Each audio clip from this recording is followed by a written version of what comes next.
There we go. All right, we're back. Sorry about the little. Yeah, we got it, Pat. It just Slob switched off the audio source for some reason. We got it all. A double. Are we echoing? You got a double echo.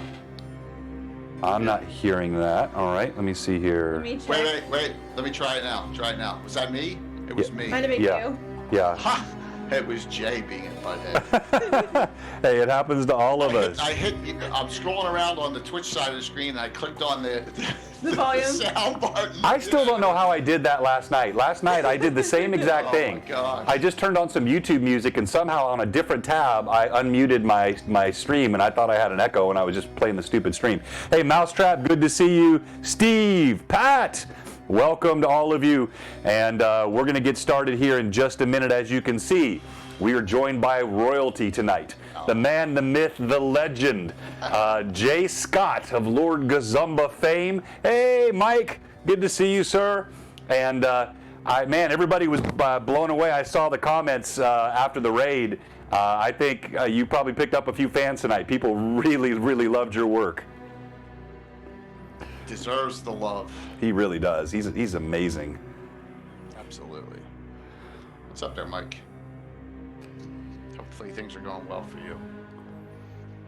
I sound okay? I'm not too loud, too low, too high? I'm good? Yeah, I mean, as far as I can tell, we all sound, you're welcome, Mike. We all sound well balanced. If anybody on the chat can let us know if anybody sounds too hot or too quiet, I can make some adjustments, but I think it all sounds good to me. And yeah, Jay, the new logo looks great. I've got it up on the big screen here. It is the detail, the color. It just looks, man, it really pops. It's really nice. I did that myself, believe it or not. Did you really? So, Brian Blumklotz originally about 2.5 years ago did our first logo for us, and then Anna taught me Photoshop, and we got the heraldry package to do it, and I kind of did it step by step, and now I'm able to edit and all. And thanks to Brian, I'm finally able to do something creative. That and the banners that's my limit of artistic freedom, I guess, for me, in the art world. So hey, Dwayne, good to see you tonight, Prometheus. Hey, Prometheus, good to see you, Dwayne. All right, well, let's go ahead and get started, and I'm looking forward to the conversation tonight. As mentioned already, I am joined by the well-known Lord Gazumba, Jay Scott, tonight, and we'll talk a little bit more about Jay's pedigree, if there's anybody that ever pops on this channel that doesn't already know about it. We'll talk about that. But tonight, we're going to be talking about a variety of things, including some upcoming collaborations we have, an incredible fundraiser that's launching in February. And then we have GaryCon, which is going to be extremely exciting. And I can officially confirm now, Jay, since Shorewind did not die last night, he will be part of the joust, the Grand Joust. I guarantee you in the course of roleplay, the character next week will mention that because she knows Sir Harn. Okay, well there you go. Very good. So I will weave that in a little bit, yes. And that'll be something else for you and I to talk about, because Terry did message me last night, and he's got some thoughts on direction that he'd like to develop Shorewind as a result of what's happened, and I think it makes a lot of sense. So we'll take that offline. I think you and I could probably brainstorm of some cool ideas. I think things are coming together. So we got all that, and then of course our topic for the night here on LMA, we like to cover things which help players and DMs run great games, and that's really what we're all about. Oftentimes we like to go to some of those old source materials like Dragon Magazine. And so I'm dusting off Dragon Magazine 93 tonight, which has a really good article in it. And our topic is designing and running epic campaigns. And you can see why I wanted to have Jay on for this topic tonight, because Jay has the distinction, despite the misreporting that's occurred on CNN, of running the longest contiguous D&D campaign in the world. Jay has run the same campaign now for 41 years, and if you look at the logo there, you can see that's the 41 at the top of the shield heraldry. That gets updated every year, and so he has been DMing longer than most of the folks that are watching this stream right now have been alive. And what's funny is I've been DMing just as long as Jay has, but I have not gotten nearly as long with the same campaign as he's gotten. I think 4 to 5 years is the longest I've ever gone with a single campaign. And so I'd like to talk a little bit about that tonight, Jay, as well as how you've done that. But before we jump into that, I'd like to just let, first of all, Evelyn, remind everybody of your socials and tell them some of the projects that you're working on. I know you've still got a world that you're working on building, which we might touch on today. And then when you're done, Jay, if you could just give us an update on sort of what's going on with the channel for 2021 for Lord Gazumba, beyond just the fundraiser and GaryCon, which are the principal things now, maybe even some previews of things we might expect for virtual Greyhawk Con or other initiatives that you have rolling this year. So Evelyn, why don't you start us off? All right. Hi, everybody. If you don't know me, I'm Evelyn. I am in all of Blue Box campaigns and am the partner on Blue Box. I'm also Theater Evie on basically every social media platform. You can find me there. That is mainly because I'm a prop maker, a theatrical prop maker, and I make all sorts of fun things, and have not done that professionally for a couple of years, but I still love making props for myself sometimes. And then also I am currently part of a podcast, weekly podcast about World of Warcraft that I do with Terry, who is Shorewin on Greyhawk Awakening. So yeah, that is kind of what I'm up to right now. Now, so Evelyn is a huge help to me. I recognized her unique talent from the very first time she started playing with me in my Lord of the Rings Fourth Age campaign several years ago. And this was not just her investment in role play. The first time she was not just grabbing the voice acting, but she starts popping off with authentic Tolkien elvish commands in the middle of combat. I knew I had a winner on my hands as a role player. But then also the detailed notes that she would take, and she's one of these players that brings a level of organization to whatever's going on, and that is so helpful to a DM. Now, the one grudge that I bear against you, Evelyn, is I have not yet managed to twist your prop making skills to my nefarious purposes and get you to become my Bill the Master Crafter. So at some point, I need one. I do. All right, Jay, tell us a little bit about your stuff. So if you don't know me, I'm Jay. Everyone knows me as Lord Gazumba. Started playing D&D in 1978 when I was like 11 years old. I've been playing with one of my group, Alan, since then. I say the campaign really didn't officially start till 1980 because that's the year I started logging adventures with number 1, and this Thursday is adventure number 898. So we're almost to 900. And we estimate that's between 2,750 and 2,800 actual sessions together with the group. And like I said, that's a guess, absolutely. But got a lot going on. 2020 was fantastic, right? We all had a great 2020. When it comes to the community and that's streaming, right. I'm not going to talk about outside the community. Right. But we really had a great year for Greyhawk. So to start things off, I'm finishing up something I started pre-GaryCon last year. It was a 5-part series called Trials of the Legion, and it takes place in the Shieldlands, and we're doing the finale of that starting Thursday, and it'll be between 2 to 4 weeks, depending on how things go, and I'm excited about that. I actually tie in some published source information about the Shieldlands into this finale at its high level, for us at least, 11th, 12th level characters. Pretty deadly, but it's going to be fun. And then we just got so much going on this year, John. We had an Evie. We got the fundraiser, 9 streams, 8 channels, February 19th and 20th. Oh, and by the way, with that, we have now 3 official sponsors. We have Troller Games, Reaper, and Stratagem have all joined in, and they're each giving the equivalent of like $200 in gifts, complimentary gifts for donators. So we got a lot of great stuff going on for that. I'm so excited. We want to double what we raised last year, just $2,500. We're going to shoot for $5,000 this year in donations over the 2 days. That's fantastic, Jay.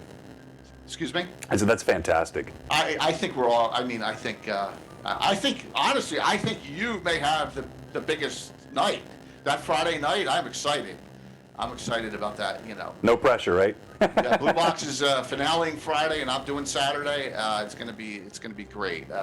And then Tim, of course, is starting. And I got to get up the next day. He's starting at 4 a.m. on Saturday. So, and I'm producing it. So there's not much rest for me that day. But we want to have some fun with that. And then Gary Con's coming up, and we've been asked to recreate Greyhawk Con. And Gary Con, Mike Disney has a stream. He kicks it off. He's one of the participants.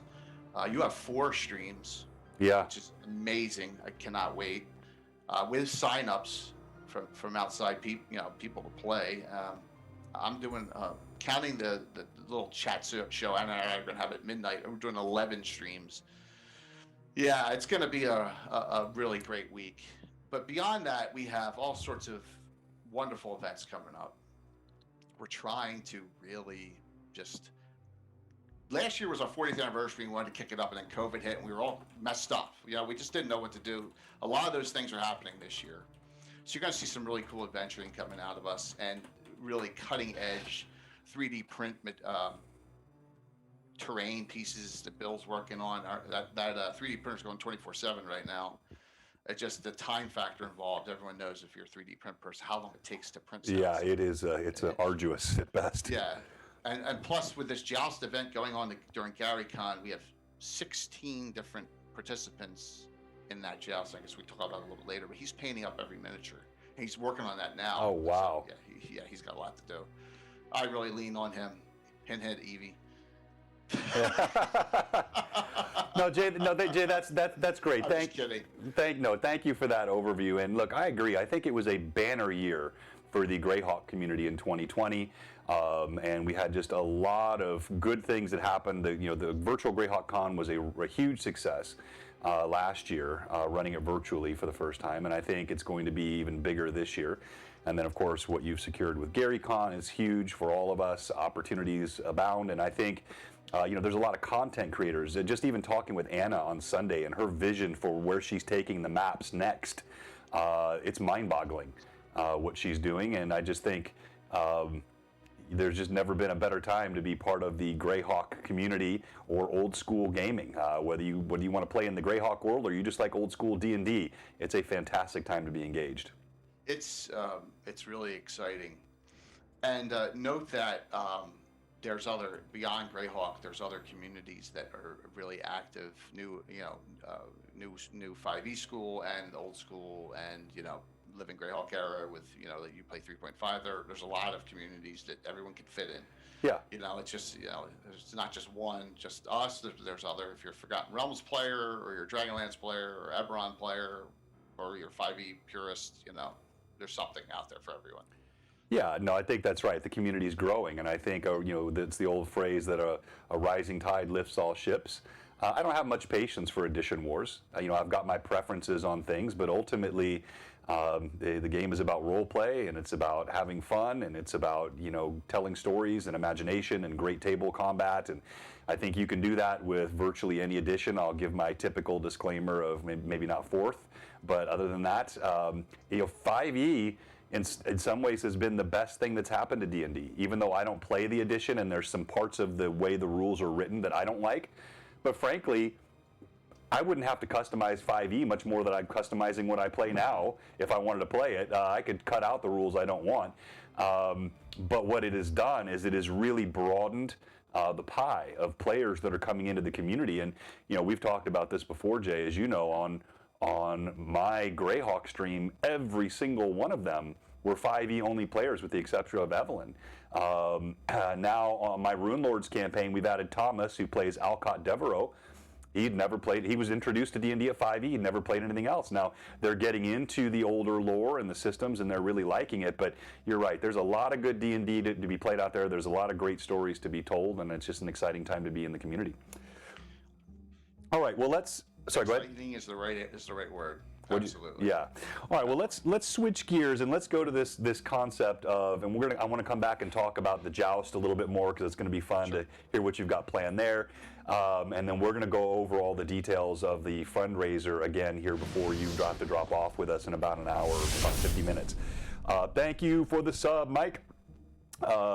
Gift sub, Jay Birchfield, thank you very much. So, building and running epic campaigns. I'm going to pull up this Dragon magazine here, and we will go through some of this. I've got a few things highlighted, Jay, that I wanted to prompt. I will say this is not my favorite cover art that they've ever done on a Dragon magazine. Tiger, But what I did think was funny just scrolling through this, a couple of things that stood out to me aside from the actual article. Of course, you've got your obligatory Iron Crown Enterprises Middle-earth role-playing stuff. But I love this letter here that's on page number 4. Where Gary is pitching for people to write in because he's trying to convince major studios that there is enough interest in D&D to make a feature film to go into a movie theater. And he basically says here, they tried, he said, but when they were trying to get the support at a recent meeting with some film executives, we stressed a solid core of dedicated enthusiasts for the game-based film. And they felt it was puffery and gross exaggeration made to sell an idea. So he's asking everybody to fill out these cards and send them in to help get a D&D movie to the big screen. I love turning back the clock and seeing some of this stuff. And it's funny because we love our cheese D&D style movies. Hawk the Slayer from 1981 is like one of the best cheesy. Jack Palance is the bad guy. You know, it's like. So I don't know if he was going to the wrong executives or what. Because all the Conan movies. I know. And then you had It's not great when you look at it. They were kind of, so. You had a heyday of non-official but related movies in the 80s. I mean, Lady Hawk and Beastmaster and all the Conan movies. And but yeah, anyway. And then I thought this was also interesting. There's an article here because we've talked many times about how Gary wrote originally. He didn't understand why anyone would want to play past 10th level. But his article here on life beyond 15th level and new rules for druids with nowhere to go, which I thought was interesting. But the main article that I wanted to touch on here is written by Arthur Collins. The Making of a Milieu, how to build a world and keep turning it. So I'm going to jump into a couple of ideas here, but I really wanted you to start us off, Jay, and just tell us, you're thinking back to that, young boy that you were when you first started playing in '78. And you tell us about your very first, as much as you can remember about your first campaign that you designed. And then as you talk about that, how has that morphed over these 40 years? Because you've got the same players, and it's a continuous campaign, I think, in that it's connected, but you're not following the same, root theme that you had. Right. That's the cheat. Okay. So the cheat is, and everyone goes, oh, your characters must be 50th level by now. It's not the same characters. Right. It's the same world setting.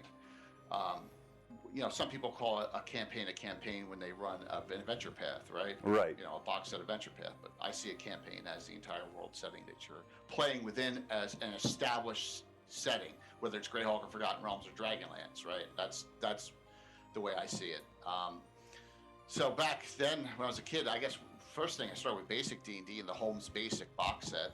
The one with the dragon on the front of the cover, and I didn't have dice. I had chits. I had to get little shot glasses to pull out chits at the time before the dice were available. That's old. Oh my gosh, what memories that is. My red box here, it actually still has the chits in it. Yeah, just an amazing thing that they only had 6-sided dice back then. No one could figure that out until the Romans had an icosahedron back and they were using it back then. Exactly. Oh, 12-sided die. Look. Oh man. Hey, Carlos. Yeah, Carlos, and by the way, congratulations, man. You just had a phenomenal time with your charity, and it was a blast playing with you, although I still begrudge you. I heard a nasty rumor that you said Jay's group was better role-playing than my group was. Not role-playing, better. He didn't. Not role-playing. Strategy-wise. Oh, okay, all right. You guys have better role-playing. So anyway, go ahead, continue, Jay. And he's going on tonight still, too, and I'm going to, after Legends of the Lord, we're going to raid into that ongoing game. It's part of the... This is last night, right? Or no, he's got one more. 3 more, I think. I thought it was over on the 7th. Okay. I think he... Carlos, you done the 7th or the 8th? Carlos, let us know. Make sure we're supporting you. I don't want...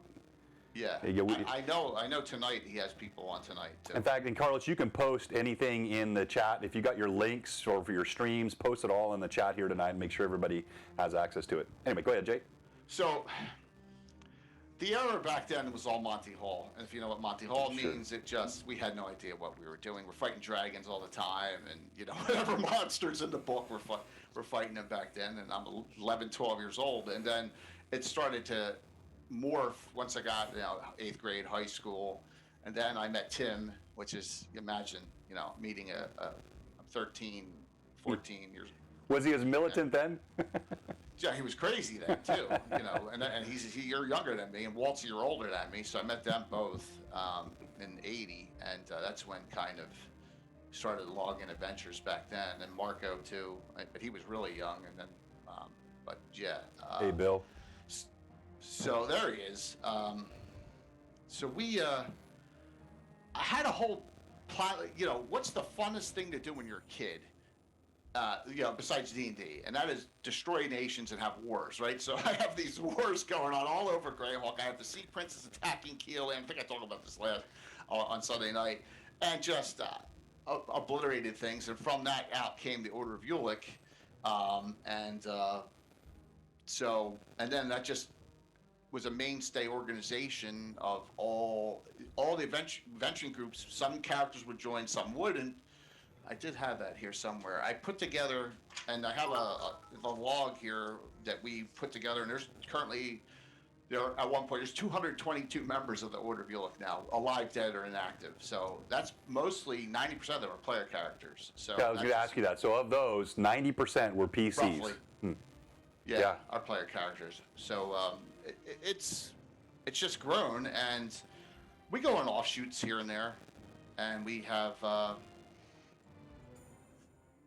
we go in a lot of different directions with groups. Like the Druid group really up in the Vestry really doesn't have much to do with the Order of Ulick, but they may interact with them here and there. Or the Narwhal group is right now on its own, but they know members of another venturing group that are there that mentored them. So kind of intertwine everything, and that's a good thing. Kind of like what you and I are doing too. We're intertwining in the campaigns, which is a blast. Yeah, absolutely. And that's how it started. Hard to. I remember a lot of the details. I remember the first adventure that Tim ever played in, which was kind of disturbing. How smart he was on tactics back then, and I guess that should have given me a warning years ago. But yeah, it's been a great ride so far. No, that's a great story. And so I guess one of the first things that comes to mind when I hear you talk about that, Jay, is that you have this rich background with several of these key players. Even though, as you said, you made all the common mistakes. We all did those things in the late 70s. We're playing the game. We had the Monty Hall moments and the crazy stuff. And I can remember some really inappropriate role play that I had with some of my teenage friends. And it's just like toilet humor. Yeah, exactly. But are there ever anything in the campaigns today that really still tie back to threads from 40 years ago? Maybe something their first PC did that set something in motion that still reverberates today. Absolutely, and that's part of what I try to do is long-term plot lines or. I un-Monty Halled, and Bill has it up there. So if you ever see the Reaper commercial, you see the comet flowing about. The comet's kind of a joke.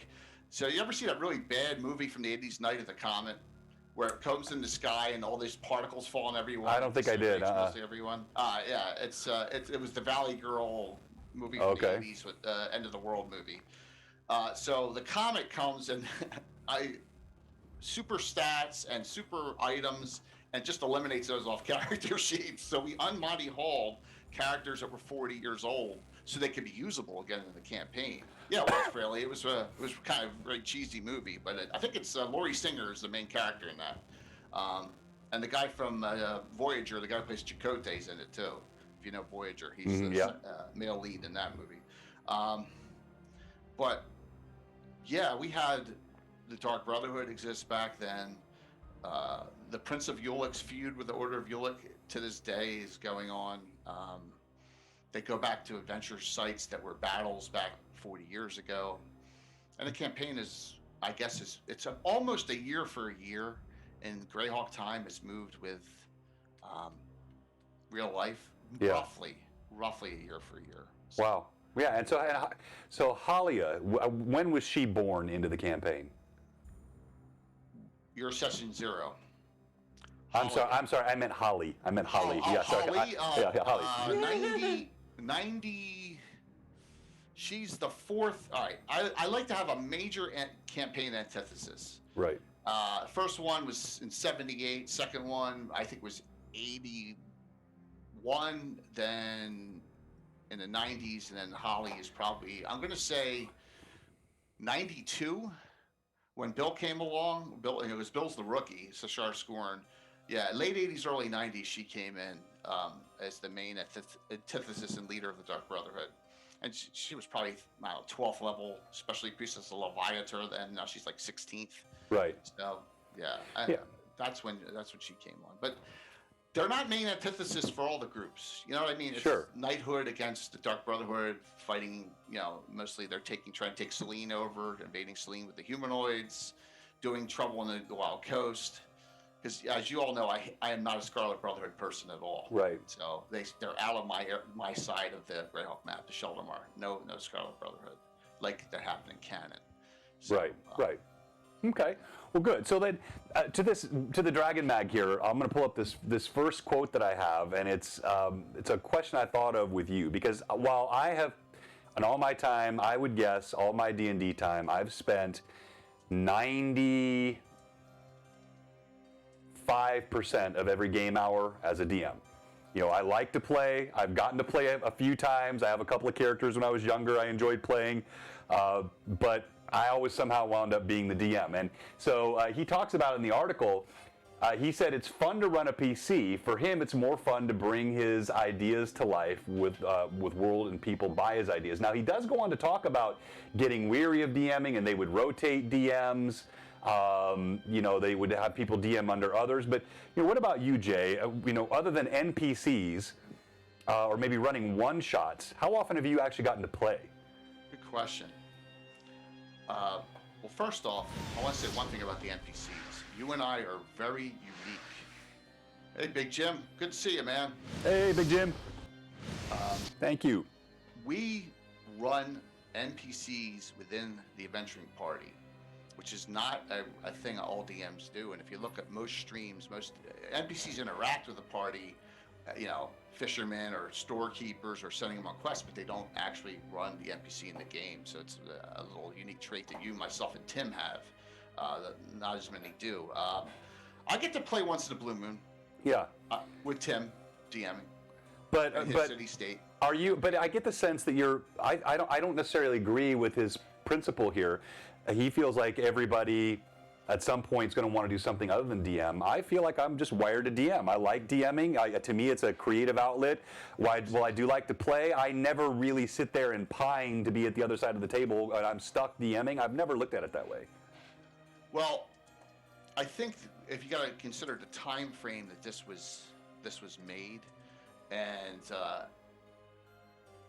we have it so a lot of our people, like Bill, he loves his crafting and painting. That's Bill's contribution, right? Right. Alan's contribution is, he does the crit tables and he comes up with these unbelievably crazy, interesting characters he plays.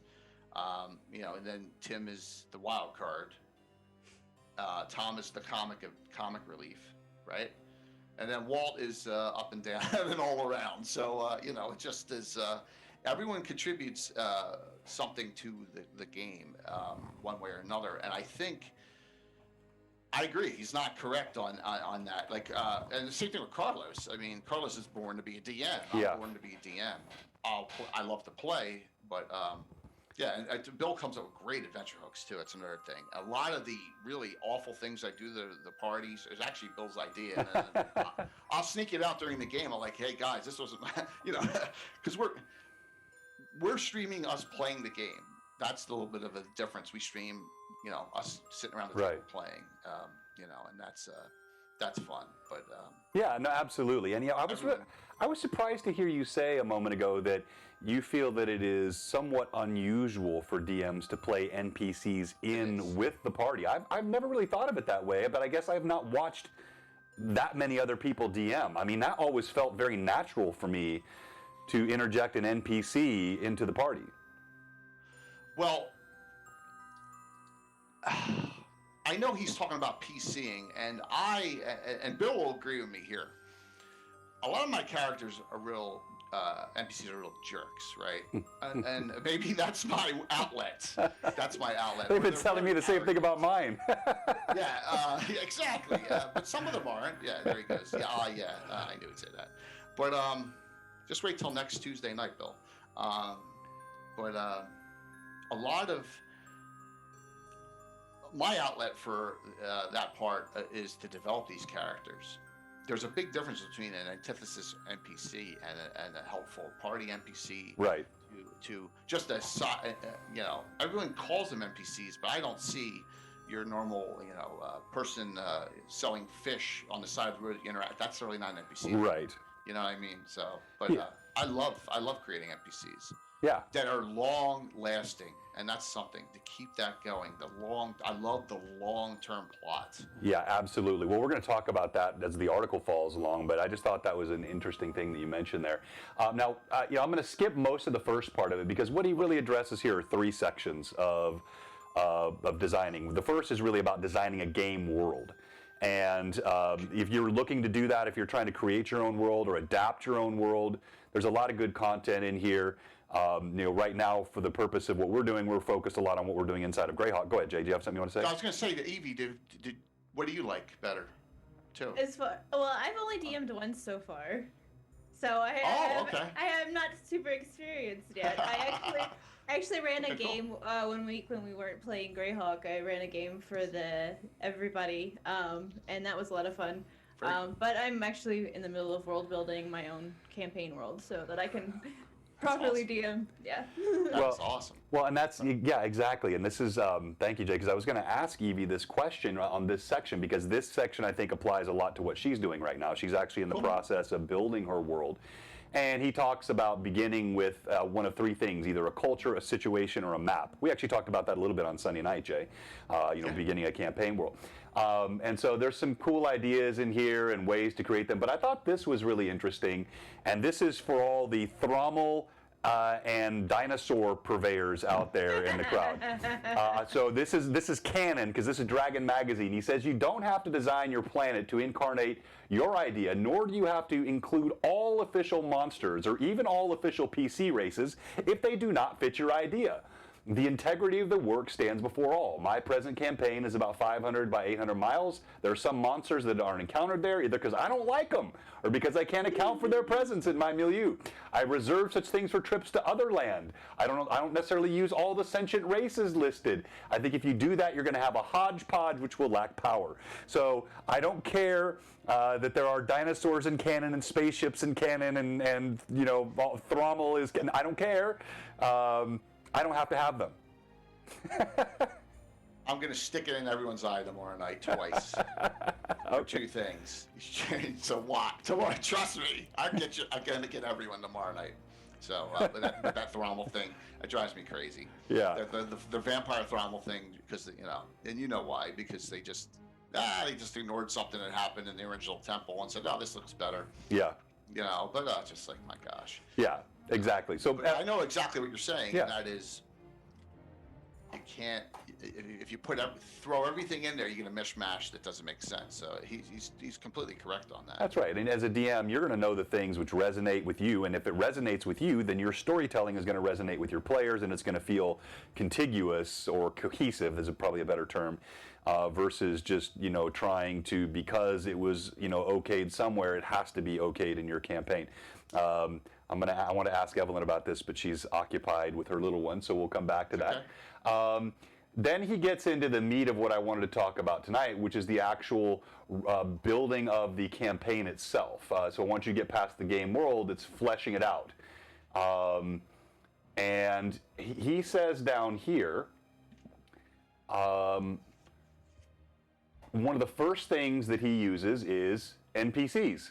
And that's what you talked about, Jay. Like he feels like NPCs are one of the most critical parts of developing your contiguous campaign in a way that feels like it's got a real story to it. So you'll have your overarching themes, your political themes, your good and evil themes, but your PCs, and you emphasize this very strongly, Jay, your long-running PCs, which create that sense of sort of a connective tissue in the campaign, are so important. So while you're getting ready to respond, I wanted to come back to Evelyn now that she's addressed whatever the little one was distracting her with. Yes. So Evelyn, I just wanted you to have a chance to talk about sort of your experience with world building. I know you've been in and out of that over the last year. What are the things that are driving you? Are you starting with a map? Are you starting with a concept? Are you starting with a glossography of races? And how have you generated? So basically what I did, I started off with just generally thinking of the names of, like, kind of mentally thinking out what this world is going to look like, and kind of the structure of, like, the geography of this world, you know, the places, and coming up with names for them that made sense with the way the world is functioning. And I had some ideas for some specific governmental things within that geography, which kind of led to the way that the structure of some of the areas is built. But, you know, so once I got all of my places then I started working on actually breaking down my like the timeline, the history of this world, and kind of when certain things happened. I've started working on my pantheon. And so yeah, so it's been a lot of things kind of back and forth as I've come up with ideas. So I'll come up with an idea for something, and that'll trigger another idea somewhere else, so I'll go back and put that note where it needs to be. So it's just kind of been moving pieces basically as things come to me, what needs to happen. And then, you know, I've been looking at a lot of source material and pulling, you know, books of, you know, to get ideas for things as well. So yeah, I've kind of figured out what my races and things are going to look like, and that sort of stuff. So and that creative process it's fun, isn't it? Yeah. Yeah, it is. It's a process unto itself, and so you can do that even if you're working within an existing game world. You know, whether you're working within Eberron or Greyhawk, or you're busting out the old Dark Sun books, you can still have a lot of creative things that you build into that go beyond the basic canon of the game world. So that's cool. All right, so coming back to this idea of NPCs, Jay. You know, you said you like to design NPCs. You try to emphasize keeping them long term. What are some of your tips and tricks for doing that well? Now, I'm not saying they all have to be over the top, okay? Because that gets old quickly. But they got to be memorable. They have to be memorable. There's got to be one thing about them that sticks in the minds of your players.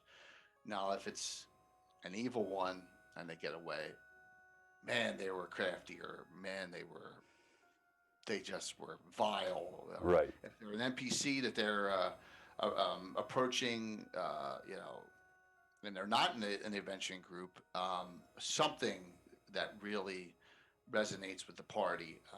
I tend to like to do this with my neutral antitheses, like Knights of the Holy Shieldings that are lawful neutral, that don't like the lawful good Knights of the Holy Shielding, right, Bill? Like Randall White and these other people that are the zealot types, you know? Right.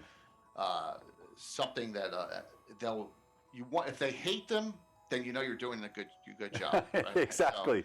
So, yes. And then the adventuring party ones are really dependent on two things. And back in the day when I had to worry about other play, you know, it wasn't just this group. I had other people playing in the campaign back then. I needed sometimes negators types NPCs or enhancer NPC types. Mm-hmm. I had a lot more negator type NPCs back in the like mid 90s. Was a couple of the individuals that had to knock down pegs in the party. Right. And now I have more background NPCs that maybe there's a class missing, or there's a storyline I want to develop, or there's interaction I want to have. So, yeah, and Andrea Winchester is a negator NPC, and a newer character in the group now, like Fion or one of those recent characters. They're more enhancer NPCs. So that makes sense. Yeah, it does. It does. Now, so with NPCs, and this is. I'd be careful of time here because I had a lot more I wanted to get through with you. Oh, it's okay, because we can always do it another time too, Yeah. right? We can continue Yeah, exactly. in the future. So with NPCs, one of the things that I find is especially running as you do, I'm running multiple distinct campaigns right now. Yeah. You're running multiple distinct storylines and different character arcs and story arcs within a single campaign setting. So you're gonna have crossover. You got a lot of NPCs to manage there. So do you do you have like a spreadsheet, or do you just put out a character sheet for each one where you've got maybe idiosyncrasies? What is that one memorable thing? I don't think you're typically doing a lot of voice acting with your NPCs. No, I'm not a good voice actor at all, never was. Well, I don't know that I'm a good one either, but it makes a real challenge because when you run a lot of NPCs, remembering which voice you used, especially when you do them on the fly, because like you'll have those NPCs that come up on the fly, and then you're like 2 weeks later they meet that NPC again, and you're like, wait a minute, what did they sound like? I forgot. My estimate is about 500 NPCs. Wow. Yeah. Yeah. The voice acting would be to remember. There's character sheets on most of them. A lot of them are noted in these, like, what do I have? 35 of these. Here's like a prep notebook for Thursday nights. A lot of them are in these kind of books. And remember, I have a game Saturday too. I have a Living Greyhawk game now Right. in the campaign with Casey and Anna and them, and they're playing Saturday in the same world setting with their group Cannon Fodder. So I add that in, and I try to use the same NPCs and mix that all up too. So but the ones that are in adventuring parties, they all have character sheets. Every single one, just like a regular character has in our game. Yeah, no, that's great. So Evelyn, you've DM'd a little bit yourself, but you have seen, hey Josh, I knew when I said dinosaur earlier, someone said I was summoning you. You've seen a lot of NPCs run through all of my different campaigns. Not to put you on the spot, but I think many of them have been memorable. I can remember everything from from some humor to some betrayals. So rather than me talking about what do you think that I have done effectively in the running of NPCs in our campaigns? Well, I mean, they're definitely all very distinctly their own people. They don't feel like carbon copies over and over and over again. Off the top of my head, I can name at least a few of ones that have been very memorable, like Roderick Quinn in Runelords. He's probably my favorite one of the person we've encountered that we've driven that poor man insane. That's just because you got to see me put on spectacles on the end of my nose and talk like an old man. And he was just so world weary and done. Yes, he was. Like I said, they're all very much their own people. They all feel very realistic to me as a player, which I like. And then getting the opportunity to both interact with, friendly NPCs as well as not so friendly NPCs is always, it's always really fun and adds that other level of dynamic to the character building of the party as well. Without those interactions, it would be very limited to the people you interact with all the time if you never had any outside conflict. Yeah, no, that's well said. Thank you. And I'm waiting. I'm on the edge of my seat here with Josh's one easy way to keep all the NPCs straight with this simple trick. Steve suggested what he's gonna say. It was amnesia, but I don't know. No, he's gonna say something smart. Of course. Turn them all into vampires. Or something. Yeah. No one's gonna say that. So. All right. So as he gets into talking about designing a campaign here in the article, he says the first task is to define the grand purpose of a campaign. I want to unpack that a little bit because I have always viewed it that way, and Jay, it sounds very similar to what you do, that there will be at least one, if not multiple, overarching themes which can carry a thread for some time through a campaign. But I've always felt like a good campaign, it's much like if you used to watch, like, I don't know, the old Batman series or X-Files or whatever, you'll have certain episodes which will touch on the main thread and move the story forward, and then you'll have these episodic offshoots which are really just self-contained stories which maybe are developing plots, or maybe developing characters, or maybe it's just a distraction or a change of pace. How do you operate that in your campaigns? Do you almost always have these overarching themes, and then how do you pepper in these distracting sort of one-shot episodes? So, back in the day, it was a lot easier to do this. I would ask, basically, I'd ask the group, who do you want to play over the next couple weeks, right? Because we had like 12 groups back then in like the 80s or 90s. But now you got to worry about terrain setup. You got to worry about having the right. I mean, it's and the prep work involved. So I try and plot out, I don't know, about a month in advance at least, and look at maybe groups. I know someone has a character in it that they're really excited to play. Like Tom wants to play the Bloody Brethren soon, which is the group out of the Principality of Ulick on the Pomars border, and I know I'm going to get to them after we do the Legion group here coming up, because and so I think, what am I going to run, and what am I going to, because I try to make it 90% homebrew adventures and about 10% published. And I'm not talking about TSR old school published. I'm talking about some of those third-party enhanced modules that come out. You can get on drive-through or whatever. There's some good ones here and there, and sometimes you're just busy with real life, and it's a lot easier to do that. But you just have to think things out a little bit more, because then the stream itself is another issue you got to worry about, as far as something you and I have to, and Carlos and a lot of other streamers have to plan for, is that aspect now. So yeah, well, as Robert just said, session prep. Do I have the miniatures for this? I try not. I try not to be too limited by that. If I got a story I want to tell, if I don't have the mini, I'll find something that'll sub for it. But you can tell by the investment that I've continued to make, I don't like not having the right minis, so I just keep buying them.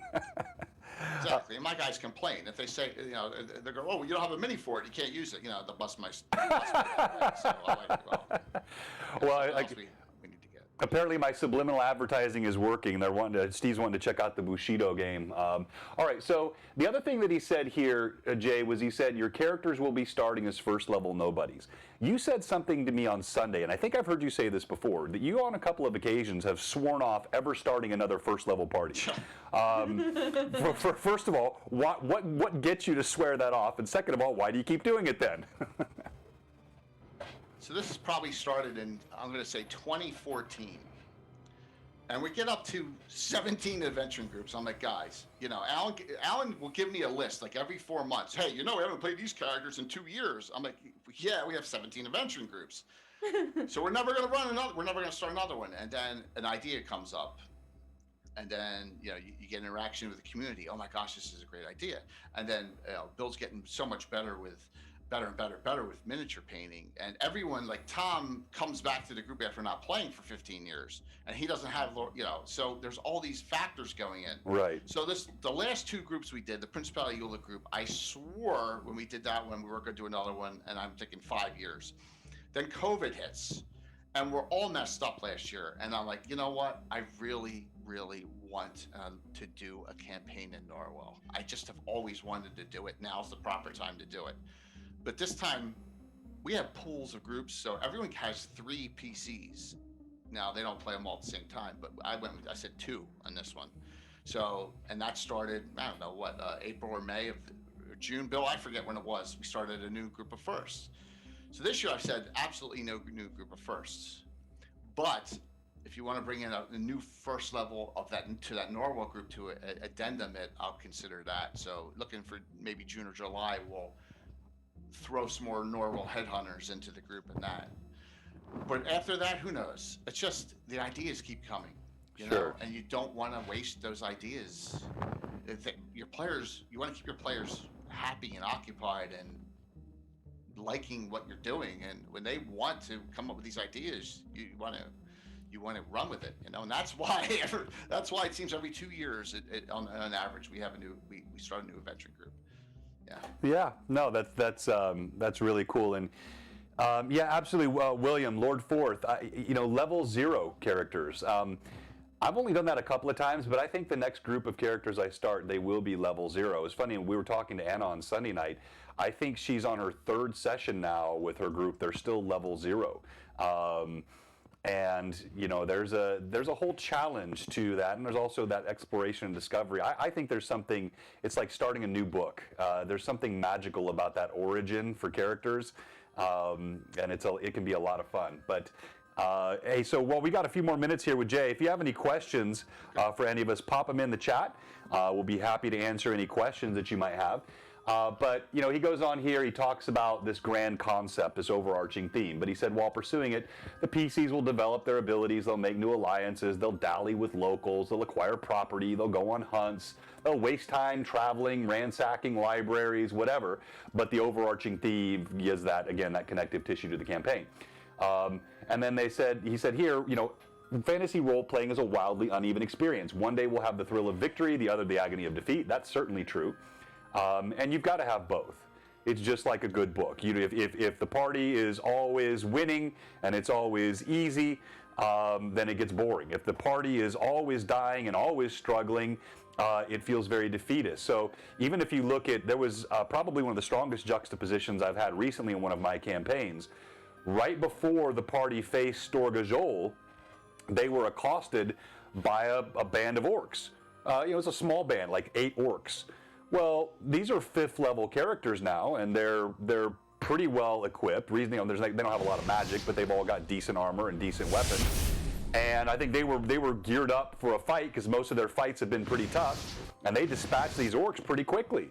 Well, that's actually a good thing for a party to feel. This doesn't have to be a video game rubber band where everything scales to feel exactly the same difficulty as you go. That's no fun. Every once in a while, a PC needs to feel a bit like they're getting stronger and heroic. But then, of course, right behind that comes Storgajol and cuts one of their party's entrails out with one blow. So I think that's an important sort of dynamic. What other sorts of pacing elements do you use in your campaign besides, difficulty of enemies, mix of role play and combat? What other techniques do you use? A lot of it is feel and just knowing my players for so long. But that's a great question. I find that, and everyone I think may note this, who does not run late when we do cons or special events? We all, right, when we're gaming, because we never take enough time for combat. Combat it goes, and especially on the stream, it takes a long time. Yeah. So I've been trying to streamline, and I'm not talking about my system, but I'm trying to streamline. I'm not throwing at them mega amounts of enemies like I used to. Like, that's one example of I've learned to limit the numbers, not the difficulty, but the numbers. Because I used to throw out 30, 40 orcs, or a whole mass of bugbears, and just the combat would really. Yeah, no, that's so true, and I think it's true even if you're not streaming. But I think especially with streaming, there have been times, it hasn't happened a lot, but there have been times where I've gotten, like, this little warning bell that goes off on my head, this combat's going on too long. And it's not even just about the viewers, it's about the players. You can only, particularly, like you've seen the style of combat that I run, I try to keep it high energy. It's very descriptive, it's very gory, it's very bloody, you've got music, you've got, I'm trying to really make it, I don't like to think of it as theatrical. I don't consider this a production. To me, it's about immersion. I'm trying to really create this immersive effect for the PCs. But you can only sustain that for so long before that energy starts to wane and it begins to feel stale. So I think instinctively I've been for a while doing, Jay, exactly what you're talking about. I'm careful about how many types of monsters I throw simultaneously at the party. I'd rather have a handful of very difficult enemies than 30 different things that they're going to have to resolve over time. If I've got an enemy that's got a contingency that's going to heal him, I've got to factor that in to make sure that this combat doesn't become this long slog of just endless rolling of dice and you lose the magic of the combat. Exactly. But here's something, and Evie, you'll have to, I guarantee you this will happen to you down the road, and happen to every DM. Every DM, we always forget a special ability or something that are always, every time. It always happens. I forget my spells sometimes, and like my player abilities. 70s, and I play one character. Yeah, Hey everybody, this is my son. It's going to happen. This is Jay Birchfield 3, and he's repping the show the shirt so they can all see it. Yeah. The game changer on the D20. This is how you raise your kids right. He's a scholarship athlete and a D&D advocate, and he just finished Joe Abercrombie's first book. So. Very cool. All right, so. There was a question from Bobcat. If you, okay. In the chat. He asked, "What tools do we use to document the prep elements of sessions?" Great question. So Jay, I have an answer, but I'll let you start off. I like note taking and I like writing stuff down. So that's why I have 35 of these over all the years, and they're all falling apart. So as far as as far as notebooks, and then I'll have my base books. So like for prep for tomorrow night, here's my prep work for tomorrow night. I got all my specialty books myself, my player's handbooks. The monster books are downstairs already. I usually try to do that first, and then I tie that in and get the terrain up. Try to get the terrain up a day or two at a time. But just I love it. I prefer books over digital any day. I hate PDFs. For prep, I like the good old-fashioned book. Yeah, so I like that, and I'm a hybrid. So I like books as well. I use a lot of physical stuff. I've got multiples of these graph paper pads with endless pages of notes, and I keep track of my initiatives and role play stuff on these as well. I've got scratch paper and notebooks all around, but I do use PDFs. I like highlighting and saving and clipping things. I also use, and I've shown this once before, I'll just quickly pop it up. I like Trello, and I'll pull this one up because this is an old session from my Lord of the Rings campaign. But with Trello, I'll create cards with content and ideas, and then if I've got images or pictures I want to show the players, I can pop those in here.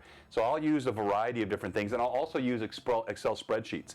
So for example, for Greyhawk Awakening, I have an Excel spreadsheet with the NPCs, a lot of notes, the seasons and the various liquors of Greyhawk, and just things I want to have readily at my fingertip. I have an Excel spreadsheet that I use to just keep that in there so it's easily accessible to me. It's a good question. Okay. Then last couple things on here. He says, in the meantime, he's working on personal backgrounds of the player characters. Each PC is given a capsule life history, a family tree, a small scale map. That kind of surprised me when he said that. I've never done that, nor have I ever seen it done. Is that something that happens sometimes in your campaign, Jay? I know you are so you've already probably noticed like the way you take a lot of control of your table. You're tracking pretty much all the stats for everybody. You take a lot of that administrative burden on the table. I delegate some of that to my players. But what about this thing of like actual background or character creation? How much are you helping with that? 5% maybe. Okay. Like for example, Tom has a character in the group in the Principality Ulick who's the son of his main character, Tom the Vindicator. Well, the only thing I gave him was, all right, Tom, he's from House Springus in Selene, and go run with it. That's it. Okay. They'll come to me and they'll say, this is where I want this character to be from. Can you give me a little more detail on anyone specific you want to tie it into? And then I'll do that, and then they'll do the rest. My players and that's one of the things I think why we have new first level groups every 2 years or however many. They love generating character backgrounds. Yeah. Yeah, exactly. It's part of the fun of it. I was surprised when I read that. Hey, Carlos, good luck again tonight, my friend. And see you later tonight, Carlos. We'll be popping on later as well. So just wrapping this up, he talks about the first trick, using NPCs. He talks about creating a game calendar here. So every new game year, he'll sit down and he'll develop major themes or news stories in his campaign world. Maybe it's political unrest, maybe it's a storm, an earthquake, unrest at an inn. This reminds me a lot of the stuff I see you using with your Order of Ulick directives. It feels to me like this is a mechanism similar to what you use, Jay. Well, you have to have a plan. if some sort of plan, and because if, it's just like anything in life, if you don't, then things go a little chaotic. And nothing's perfect, but with what we do now, we only have so many hours in the day, and you know how much time we all put toward streaming on Twitch. Right. It's a lot of time.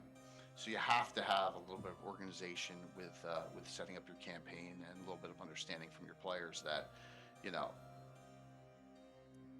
sometimes you may be a hair off your game, or you may have a bad day at work or whatever. But as long as you're prepared, and some people think they're better DMs not being prepared. And I'm not talking about that aspect of it. I'm just talking about a general plan ahead, and then things tend to work out. But I've noticed I'm planning even way more than I did going back than 15 years ago, just because of the Twitch aspect of it.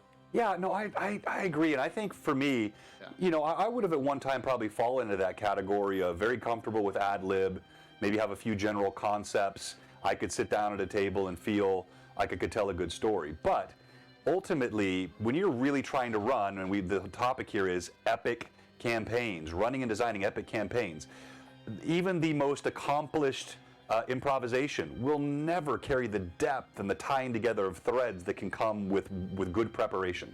So I find now preparation gives me more liberty to improv and to ad lib. I've got this framework, and I know how these things interrelate and connect, and now I've got all this freedom to operate within that and feel like I've got this expressive framework to operate from. And I think that's very much what I've seen of your style.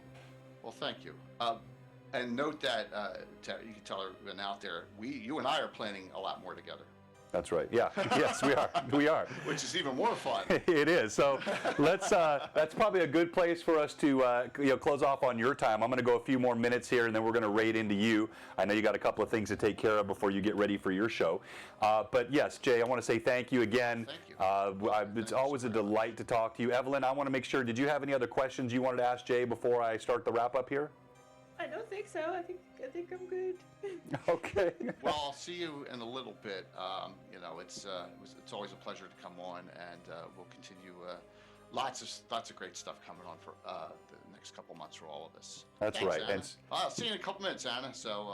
And reminder again, the fundraiser is February 19th and 20th, and we're gonna use Tiltify, so the money will go right to them, and it's called Underdark Uprising, and it'll have 9 streams, 8 channels, and we're starting at 8 a.m. Friday, running through to midnight that day, and then we're starting 4 a.m. Saturday to midnight. So we only have a gap of if you run late, John, on Friday night, that's the only gap between that and 4 a.m. Saturday. Okay. It's the only gap we have in stream. Well, I can't promise I'm running until 4 a.m., Jay, but we'll see. All right. Well, hey, listen, absolutely looking forward to that, and looking forward to seeing our special guest on Tuesday night. Absolutely. I'm so excited, and so should Bill be so excited. All right, everybody. So enjoy. Jay, we'll see you in a few minutes. Have a good night. Thank you. Thank you, too. Talk to you soon. Bye-bye. All right, let me switch over to my other chat window here. Boom. Man, it's almost like I know what I'm doing. That worked out really well. Hold on, let me make sure. Yep, all the audio is good. All right, so let's just finish up on this. And Evelyn, thanks again.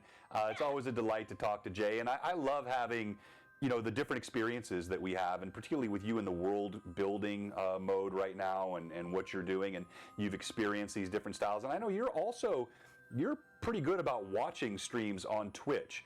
Talk to us real quickly about some of the other streams that you occasionally watch. I know for sure you've watched some Critical Role. Are there other streams out there that you like to watch? I've watched a few other ones. I don't remember most of them off the top of my head, because there's... That's a great answer. You really only remember mine and Jay's, right? That's Yes. But it's interesting to see different approaches that various DMs have. I feel like there's not a lot of I feel like every DM has a different way of telling, or creating their world with their players, and it's really cool to kind of see that variation in all of the ways that they help tell that story, and the way they make their NPCs and how those interactions happen. So, yeah, I mean, and as a aspiring DM and someone who has DM'd once, it's kind of fun seeing the things that I like and the things I don't like, and then kind of stealing them a little bit, so to speak, because once I get my group together and stuff, I want to make sure that I am giving them the best possible game that I can as the DM, because I want it to be fun for me, but I also want it. It's very important to me that it's fun for my players as well. Yeah, no, exactly, and I think that's well said, Evelyn. And by the way, thank you for that card, man. I'll have to check that out. So, when I think about running a great game, and I want to finish up this article, there's some other good things here that I thought you and I could talk about before we raid into Jay. If I know I can make the players feel something, and you could tell it as a DM when they feel something, whether it's joy, exultation, anger, when I see dice being thrown, when I see dirty looks, when I've seen tears in your eyes. I've seen sad tears, I've seen angry tears in your eyes a couple of times. As a DM, your tears are my fruit. They tell me that there is a connection that's happening there with the game. Just in the same way that when the party overcomes the foe or sees through the trap or figures out the puzzle that they were struggling with forever, and there's this sudden huzzah and everybody erupts, especially when it's like in the room and everybody like erupts around the table. That to me is the meat and drink of a DM. Yep. Especially from my wife. I pay for that sometimes. All right, so last couple of things he says here, keeping it going. He says, it is his settled conviction that the presence or absence of a small, stable group of regular players makes or breaks a gaming group. I could not agree more. And I think if Jay were still on, he is the example of that. He is playing with mostly the same people that he's played with for the last 4 decades. That kind of continuity and commitment lets you tell great stories. The author goes on to say, like, he'll have many friends and acquaintances that'll ask if they could, quote, drop by and play with you guys sometimes. And he returns to them a courteous no to such requests. He said, I'll set up a one-shot or something else, but when it comes to running a campaign, he wants a small, stable group of players. And yes, that's exactly right, Robert. It is. I don't think you can run a campaign without it.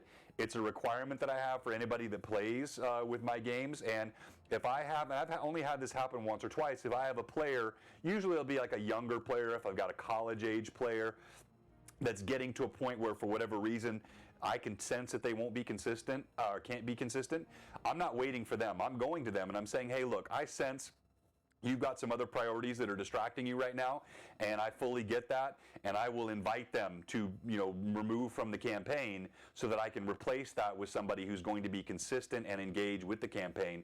I feel like it's not only owed to me as a DM, because I'm taking all the time and effort to prepare, but it's owed to the other players who are making the commitment of their time.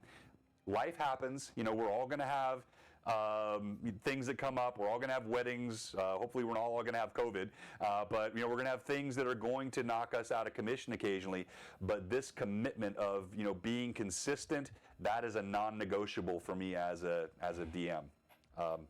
Your child is being snarky in the comments. What did you say? Stop calling me out on stream. Actually, funny thing is, I wasn't even talking about him, but I had other college-age kids who I like, by the way, but I could just see what was happening. All right, so he says here he believes the optimum size of a partying and adventuring party should be no fewer than 3, no more than 6, and he personally prefers 4. Amen. I totally agree with this. Now, I know I believe Robert has run sessions with as many as 12 and feels good about it. And I know there are some people out there that will run 10 people for 8-hour sessions, and they are better DMs than I. I cannot do that. Who'd we ban? Spammer. Oh, no spammers. Hey, thank you very much for the bits, Mr. Potato Butt. Yeah, I know exactly. I can't imagine running it for 8 minutes with 10 people either. 10 people with 13 characters is your largest. Wow. Robert, I honestly, I don't know how you do that. I don't. I am in awe. For me, 6 feels like the absolute most. I could maybe run one with 7 for a week if I had like somebody as a guest NPC being like 6 would be the biggest party I would want to have moving forward normally. And ideally, really my perfect is 4 to 5. If you look at my other 2 campaigns, GHA and the Rune Lore, it's 4 to 5 players. I think that's very manageable for a DM. And what I mean by manageable is making sure that you can give the appropriate attention to each PC. Because you want the PCs to have their own highlight moments, and you want them to have their own struggles, and you want them to have their quiet time interactions. Evelyn, you can talk about this with the GHA crew. Yeah, Asher, I can be comfortable with 6. But that's my outside limit. I think that's the size of our LOTR camp. That's right. Yeah. But Dan is so quiet half the time, it's like having 5. But you talk about with like the GHA group, there is such a sharing of the spotlight and a willingness to, it'll feel very organic when one night there's a focus on Gimbal and or Brim, or another night it's Millie, or then it's Lilith and her moments with Jeru. And I think those things are very difficult to do with larger groups. Yeah, I would say it probably would get a little unwieldy at times, especially if you have a larger group with very strong personalities too, who all want to do stuff right now. So it Exactly. kind of depends on the makeup of the group. Because, when you have players who are a little quieter, like some of the folks that I've played with, they kind of get steamrolled at times by the bigger personalities at the table. And you want to make sure that, as a DM, that, everybody has their moment to talk. And a good player group will also make sure that those people have their chances to talk. We all have to make room for each other. It's really important. It helps us grow. No, that's right. I think so. And as a DM, there are things you can do. You can prompt, and you can create a spotlight, but you don't want to have to constantly do that. You have to find ways to make the player feel comfortable. Now, as our Tuesday night group is great, but I think we also have a really nice balance with our Sunday group now. I think Thomas Alcott has added a really nice flavor of balance to the group. And you have, Cade Cardinal, who is bombastic and sometimes way over the top and hogs the spotlight, but it feels in character. Then you've got Eamon, who is definitely the quiet one of the group. Chris, who plays Eamon, is a great role player, but he's the one I really have to work the hardest sometimes to pull him out and make sure that he is engaged. And then you've got Irda, who is sort of mothering all these hens in the group. And I think you guys have developed a really nice dynamic. I think that group probably, more than any of my other campaigns, has the most humor. There's the most levity, I think, on that Sunday campaign of any of my other campaigns. Yeah, I would say Kate definitely helps with a lot of that. Especially with Alcott coming in, it helps. He's actually been trying to pull Eamon out a little more too. He's kind of, because they're both magic users, and he's Alcott's it seems to be very curious about Eamon. So it's really cool to see these interactions that are happening by adding that other aspect into the group. Yeah, no, that's right. That's well said. So, as we get ready to conclude, I want to say again, thank you to all the Mad Chatters. Thank you to all of our new followers. I didn't say this earlier, but Dorkbot5000, Geek Puppet, thank you for the follows, the gifts. Tonight, do make sure you check out Jay's stream, which we'll raid here in a moment. But you're also going to want to check out Carlos Castle Entertainment. His fundraiser continues for the Cheetah Conservation Fund, and that's going to be fun. If you missed it earlier, we'd only talked about the fundraiser Underdark Uprising. We talked about GaryCon coming in March, and Blue Box has now 4 sessions. An LMA-like session and 3 gaming sessions during GaryCon. Oh my gosh. So we're going to ask all of you to come out and support us for that. That could be a huge week for our channel in pulling new viewers and new supporters in. And I'll be candid with the viewers tonight. I would say through 2020, part of me, I was disappointed by not hitting the follower growth goal that I had. I really wanted to see us hit 1,000 followers on Twitch, and we're like getting close to 900 now, 8 something. Yep. But I was blown away by the engagement level of our followers. We have, Evelyn, I look at the numbers, I look at a lot of channels. I don't know who's pulling more viewers for the number of followers that they have, and more engaged chat, and people that are contributing and really part of the community. And so when I talk about the mad chatters, when I talk about what this group means to the channel, that's not lip service. I really believe that, even though maybe the follower growth hasn't quite hit where I want it to, and I think Gary Con is going to help with that, I absolutely am blown away by the people that we have here and what they have done for our channel. Mm-hmm. Yeah, we have the best audience in all of D&D Twitch, and I say it all the time, but I wholeheartedly believe it. I am always excited to see everybody, hanging out and getting, it.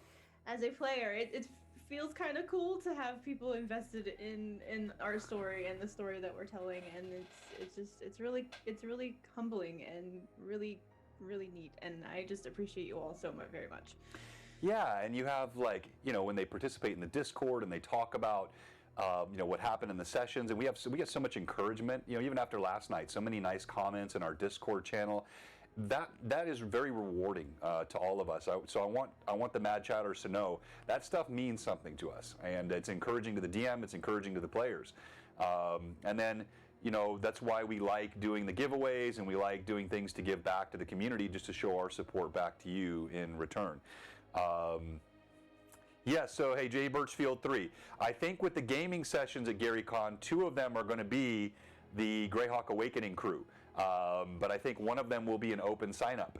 And so I'll get that posted up on the GaryCon site here in the next couple of days, and I'll let everybody on my Discord will know before anyone else, and you guys can get in there if you want to play with Blue Box at GaryCon, and we'll have a special GaryCon one-shot that we'll be running during that time as well. So that should be fun. Hey Wiley, yeah, you're doing a great job. And by the way, Wiley, again, thanks for the raid, and keep up the good work that you're doing there, my friend. All right, so last kind of concluding thought here. He says, postscript, what happens when the characters achieve the grand purpose of the campaign? Well, first of all, I don't know that ever has to necessarily happen. You can always move that ball forward if you need to some. But if they do, or what do you do with all the wealth or the material, or if the players just get to be too high level? I think probably, his suggestion here, he talks about getting the DM under someone else's direction. Thanks for the sub. As always, very much appreciate it. And the Real Long Shot has been a fan and been with us for quite some time, and we appreciate all of your support. I think in GHA, so they can become part of the world's lore, they can become NPCs. I think what's going to happen with GHA, I've really been thinking about this, and I'm going to adopt a very similar process to what Jay. I don't know that we will run contiguously through 2021 with the 5 PCs that we have. What may happen is we may get to a certain point in the story arc where we may say, pause, and then we introduce 5 new PCs with the same players, 5 new PCs, and we start on a different arc of the story. And maybe that gets played for a while, and there's a point at which we would go back. So I could see us weaving together 1 or 2 or maybe even 3 different adventuring parties within the Greyhawk Awakening storylines and ethos, what that also prevents, because part of the challenge, frankly, GHATPK, part of the problem that I face is that I don't really want to have, level 10 players by the end of this year. But it's hard to control that if you're being fair as a DM when you're playing the ridiculous numbers of games that we play. We're already on session 28. I think with GHA, at 3+ hours, we're getting to 100 hours of, gaming content with lots of combat, lots of role play. You deserve to be 5th level by now. I mean, that's not something where I'm over adjudicating with XP. I'd have a hard time moving it any slower than I'm moving it now because we're just playing so often when you're consistent for 3 hours every single week. And so I think that'll be something that we'll be looking at, how we will continue to extend the stories of these characters, expand the stories of these characters and other characters as the legend of Greyhawk Awakening continues to grow. I have ideas. Okay. Yes, I know it's hard to believe, isn't it, Steve? I feel like I just started. And this is Dragon Magazine 93, Dragon Mag 93. Check out the Anon Archive. You can get them all. They're free. And there's just, man, there's so much to read, and they're just fun. I mean, some of them are glitchy articles. Some of them are silly. The ads are silly. It's really neat to see the evolution of computers in role play. For a while they had a section in every Dragon magazine called the role of the computer. I was seeing that in some of the ones I was looking through today. Exactly. So, yeah, that's right. So anyway, I think this has been a lot of fun tonight. It was great to have Jay on. Reminder, we're on Sunday at 1:30 Central. That's our Rune Lords campaign. If you've not checked that campaign out, you'll like it. It's fun. It's an all in-person game, so it's more similar to Jay's in that respect. Everybody's physically in this room. I have a different setup with my table I swap out for that, and that's a slightly higher level campaign. Those characters are around 10th level now, and they've been playing for about a year, a little more than a year. Yeah, so that campaign actually started with the launch of the Twitch. So that would have begun back in August of, what was it, 2019? So yeah, okay, so that's... We're getting almost a year and a half now. Yeah. So that's a higher level campaign, but it is still very consistent with the way that we play here at Blue Box. It's still old school gaming style, still lots of role play, still a thrilling combat, a good group of players.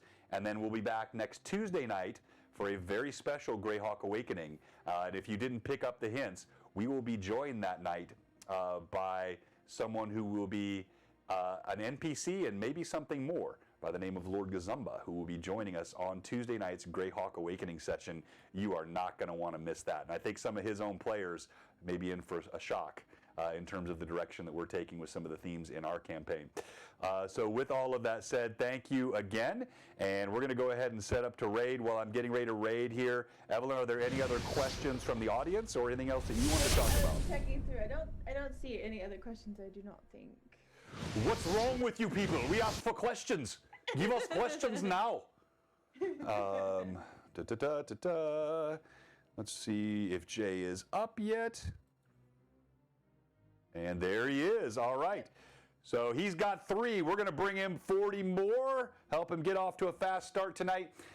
Again, thank you to all the Mad Chatters. Thank you to all of our friends. Your cleric was 80, his 11th level, was just looking at his sheet. That's cool, Steve.